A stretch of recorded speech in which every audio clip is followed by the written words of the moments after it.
Shriram express news, आपली बातमी आपला आवाज। श्रीरामपूर नगरपालिका निवडणूक प्रभाग क्रमांक 4 मध्ये विकासाच्या मुद्द्यावर मतदान करण्याचे आवाहन युवा स्वाभिमानी पक्षाचे जिल्हाध्यक्ष विवेक माटा यांनी केले आहे। कोणत्याही आमिषांना बळी न पडता जबाबदारीने मतदान करण्याचे त्यांनी मतदारांना आवाहन केले। माटा यांच्या या आवाहनाला प्रभागातील महिलांकडून उत्स्फूर्त प्रतिसाद मिळत असून जागरूक मतदानासाठी महिलांचा सक्रिय सहभाग वाढताना दिसत आहे।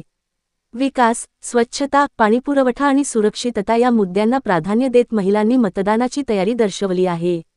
प्रभाग 4 मध्ये विकासकेंद्रित मतदानाची लाट निर्माण होत असून निवडणुकीत जागरूक मतदारांची भक्कम भूमिका दिसून येत आहे। युवा स्वाभिमान पक्षातून माझी आई दीपाली पारसकुमार माटा हे उमेदवार आहे महिलांमधून। मी पक्षाचा जिल्हा अध्यक्ष आहे। सध्याची आपण प्रभाग क्रमांक 4 मध्ये परिस्थिती बघताय तर तुम्ही माझ्या मागे ही परिस्थिती बघा काय चाललेलं आहे। येत्या कित्येक वर्षापासून सत्तेधारी जे 20 वर्षापासून 25 वर्षापासून जे लोक सत्तेवरती एवढे प्रलंबित काम आहे या लोकांनी कामच नाही केले काय।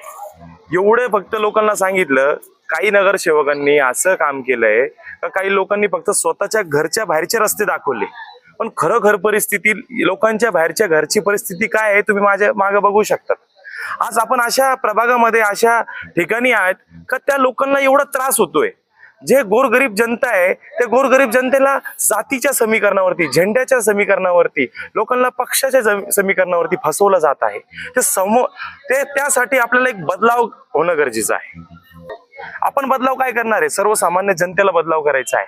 आता आपण बघत आहोत का उद्या निवडणुकीचा दिवस आहे। काही लोक अशा स्थितीमध्ये आहे का काही लोक आमिष द्यायचा प्रयत्न करतात। सत्ताधारी लोकांना एवढं माहिती आहे का आपण आमिष देऊन काही लोकांना विकत घ्यायचा प्रयत्न करतात, पण ही लोकशाही नाहीये। लोकशाही एक संविधान डॉक्टर बाबासाहेब आंबेडकरांनी जे लोकशाही दिलेली आहे त्या लोकशाहीचा हे लोक निरादर करतात। मी स्वतः आज उमेदवारी करत आहे। माझे आई बरोबर मी ज्यावेळेस काम करत असताना मला असं माहित पडतंय साहेब का काही लोक असे आहेत का काही लोक वेट करताय का आम्ही प्रचार न करता फक्त शेवटच्या दिवशी काही गोष्टी आम्ही लोकांना आमिष दाखवून आम्ही लोकांना फसवण्याचा प्रयत्न करतात आणि 5 वर्षानंतर तेच लोक कधी येणार नाही या प्रभागामध्ये। तुम्ही ही अवस्था बघा प्रभागामध्ये काय चालली आहे। प्रभाग क्रमांक 4 ची अवस्था बघा। काही आमचे विरोधक आहे ते फक्त वाढदिवस साजरे करण्यात आहे। माझं असं म्हणणं आहे का हे वाढदिवस साजरे केल्याने किंवा कोणाच्या घरी झाल्याने व कोणाच्या मौतीला जाण्याने कोणाच्या गणपती किंवा कोणत्याही धार्मिक याच्यावरती आपण पावती फाडल्याने विकास होणार नाहीये। ती धार्मिक आस्था आहे। धार्मिक आस्था माझ्यासाठी पण खूप महत्वाची आहे।